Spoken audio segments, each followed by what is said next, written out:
Hello friends and welcome to the Tao of Goblin. Today we are going to talk about the 7 columns that occupy the space in front of us. When we generally think about juggling, we start from the idea of cascade, which takes up about 2 of these columns, or throw and catch locations, right? In this case, your shoulder width apart on left and right hand, and you do cascade. And the throw and catch is about the same location, although you could say that you're actually throwing from the middle location. So if we look at columns, and say these are our 3 main throw and catch locations. If you look at cascade, then we're kind of catching in the outer columns and throwing from the middle columns. So regardless, we're dealing in these 3 columns when we think of standard juggling, and most of the tricks that you'll think of are going to fall into that category of occupying those columns, those throw and catch locations. But there's lots of tricks that do take advantage of the fact that there's more columns in front of us, more locations we can throw and catch from. So what's one that sort of looks like that? Let me give you an example of this. We're going to start from just standard separated columns. We're going to do this. And then we can look at, well, what happens if I start doing this carry, this spike across? Well, now we're occupying 4. On the left side, you see I'm going past shoulder width. So that's a different column. When I come to here, I'm occupying this. When I come over here, I'm moving across into a different column. So there's 4. What's another trick that occupies 4 different columns? Let's look at this nice carry right here. Okay, so what are we doing here?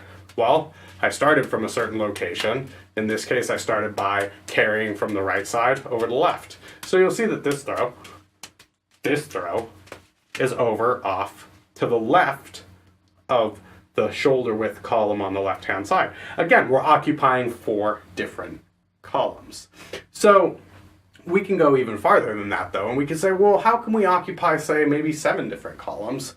Let's talk about extended box. Extended box is, and boxes in particular, actually a columns trick, right? The majority of the throws are going uppy downy, so it's a columns trick in my book. We've got a spike that's happening across the middle of it and moving around to different locations, but still, it's columns. So let's look at a standard box, right?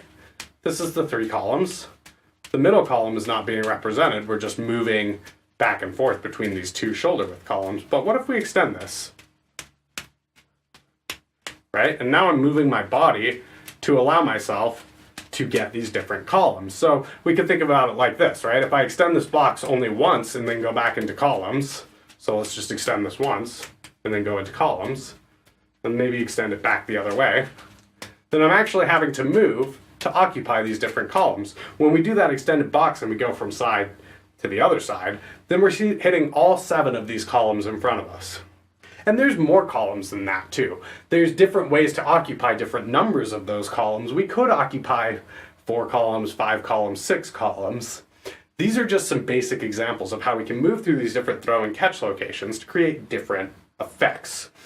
So think about that. Think about how you can move through these throw and catch locations. Think about how different columns tricks can move into different locations. You could continue to do different columns tricks that sort of move around like this, or even come over here, and all of a sudden you're occupying these different locations.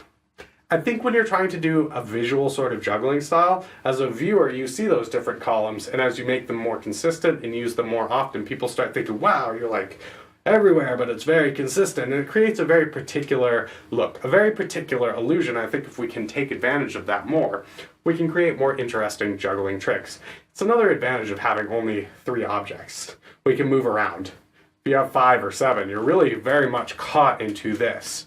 Maybe you're going to do it behind the back, so that's a different throw location, or a catch location if you want to catch that way, and I think that's interesting too.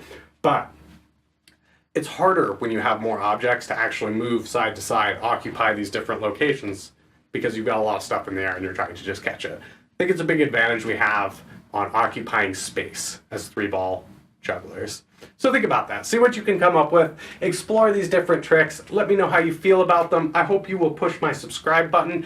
And, oh, I need to tell you about this. We're going to probably live stream at the end of this month, because it's actually going to be a year of releasing a video every week. So definitely subscribe. Follow me on Facebook, because I'm going to release more information on when we're going to live stream and what that's going to look like. I think we're going to be up for at least an hour, maybe more, depending on how many of you want to hang out with us. You can even meet incognito maybe if you're really lucky. So do it. Push that button and come see me again soon. Have a good night.